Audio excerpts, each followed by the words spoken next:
a new year, and the Liberal Party is up to the same shit. Kristia Freeland, remember her? She stepped down from the cabinet in September after being the deputy prime minister for 6 years, and then the finance minister, and then the internal trade minister. And then she randomly, in September, stepped down from the cabinet, but remained as a member of parliament. Then, in November, she was appointed as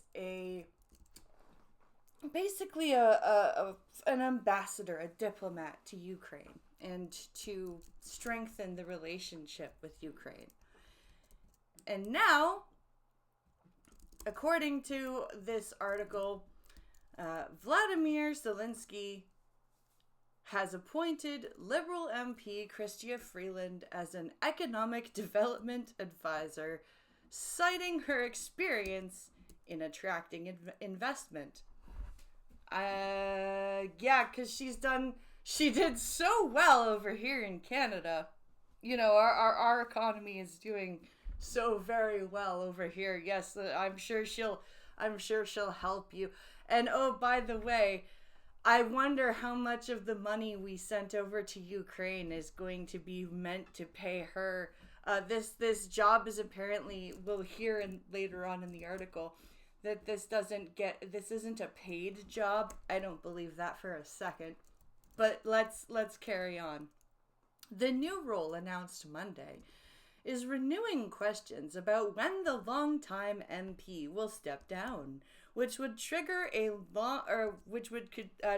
by-election in the minority parliament, which would be really good if a conservative could take that riding. But Freeland, who has Ukrainian ancestry, was deputy prime minister between 2019 and 2024.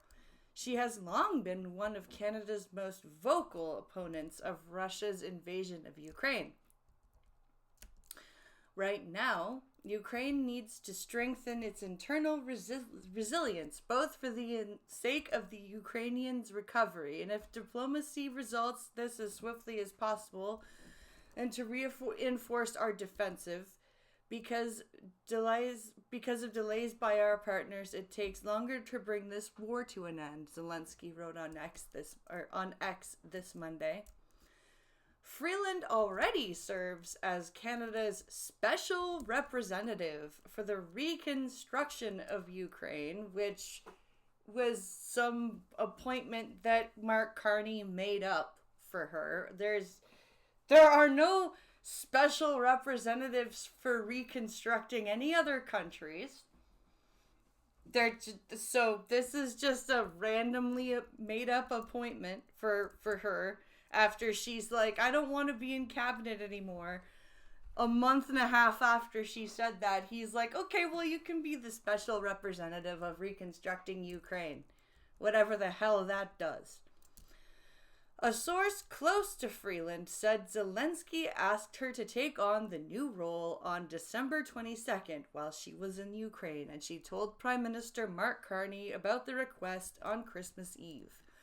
The source, who spoke on the condition they not be named because they weren't authorized to speak. Wow, those sources' names are getting a lot longer. First it was the source familiar with the matter. Then it was a source who cannot be named. Now it's a source who cannot be named because they were not authorized to speak. Anyway, he said Freeland made the case that the new job is a continuation of the work that she has been doing, and she sees it as both good for Canada and Ukraine. Well, okay, so does that mean we're going to pay her double for what she's doing here and over in the Ukraine? Or yeah. It's unclear whether Freeland will continue to serve in the special representative role as well as the new advisory role. And the special representative role came with a nice pay. Like, she still gets over $100,000. Conservatives call for Freeland to resign as MP. Well, yeah, because it's a huge conflict of interest. You cannot be an advisor to a foreign government, whether they're an ally or not, and remain a member of parliament. I don't agree with that. The Ukraine position is not full-time and is unpaid, the source said. Again, I don't believe that for a second. In September, Freeland announced she was stepping down from cabinet, but she still represents the Toronto riding of University Rosedale.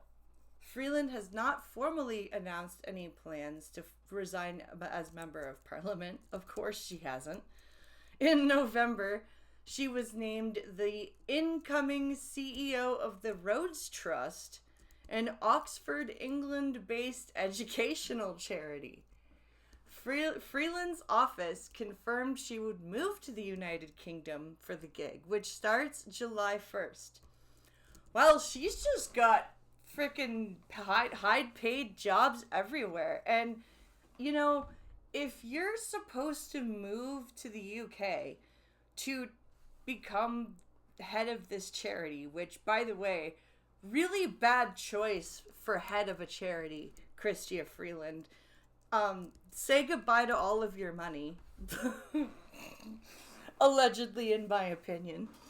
And there's a lot of things that you need to tie up if you are moving to another country to take on a job.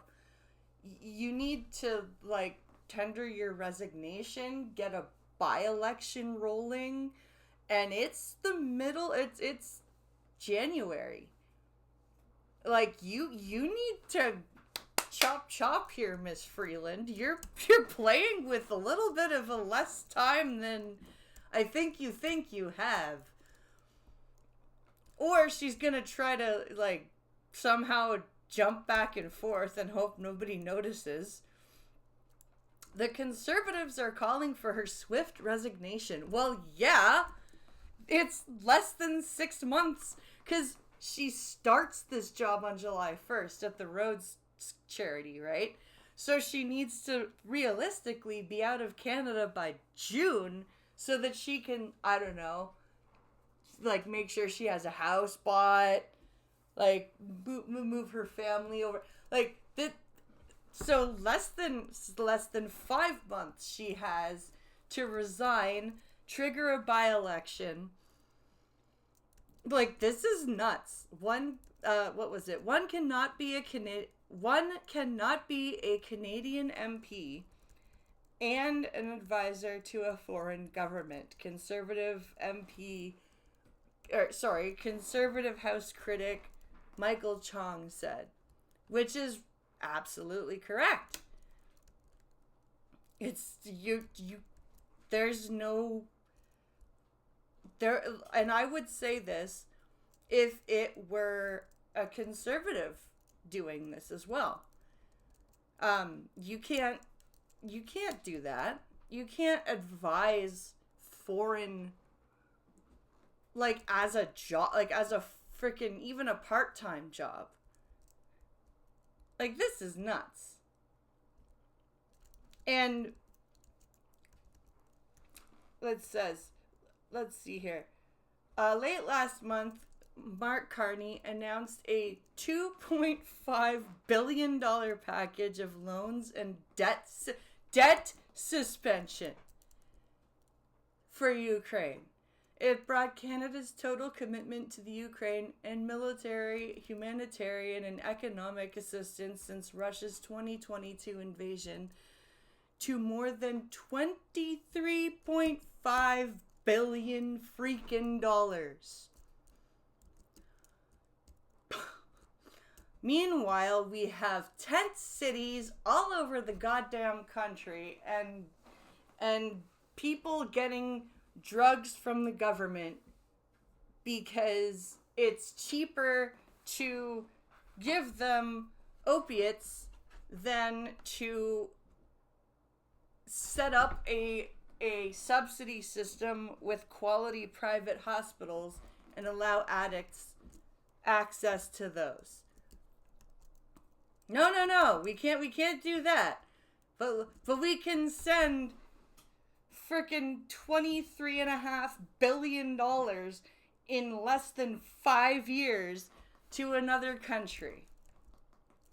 And we can also accept in a whole shit ton of temporary foreign workers and lose a whole bunch of people whose visas expired and need to go home, and let them take a whole bunch of assistance and jobs from citizens, causing, the aforementioned tent cities. But again, we can send all this money to another country. Brilliant. And who's responsible for all of this again? Kristia Freeland, Mark Carney, Justin Trudeau. Yeah, it's brilliant choice. Brilliant choice for your economic development advisor and the head of your charity, Mr. Zelensky and the Rhodes Foundation, respectively. Well done. Very well done. Congratulations. You are both absolutely fucked. Well, you're unless you're Zelensky, because you just got almost $24 billion. But hey, you also inherited our very ditzy ex-deputy prime minister. So hopefully karma balances out. Anyway, I hope you guys are enjoying yourselves back to work from the holiday, and I hope you guys enjoyed this video. Like, share, subscribe, and I will see you all in the next one.